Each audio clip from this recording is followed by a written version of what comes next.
贷款有人力银行调查发现，讲有愈来愈侪业者对基职科系学生是真肯定哦。统计嘛显示讲，一般大学毕业生甲科技大学毕业生起薪嘛差无偌济。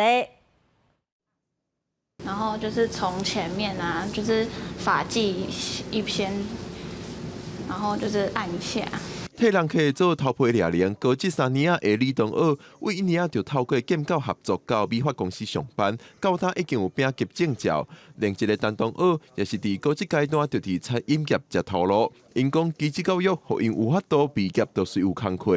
刚升高中就去接触到一些社会的那些人事物，然后你自己也会比较有经验。一开始有怀疑过自己为什么要选择这条路，但是后来进入职场之后，发现自己也没有排斥，也蛮喜欢，越来越上手之后就蛮有兴趣的。根据人力银行的调查发现，这2年因为少子化等等原因，资讯科技、餐饮、团膳制造业等等产业拢欠工。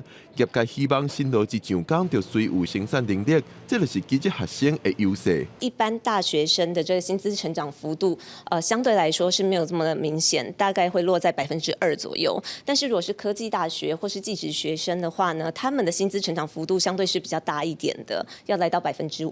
人力银行表示，台湾传统社会观念较以囡仔行高中、大学的路，这是因为过去认为基职教育的薪水会较差。不过根据即摆的统计，业界关于和申请员工的过方，一般大学甲科技大学的毕业生拢是3万桶，敢若差100多块。记者郭文长随台北报道。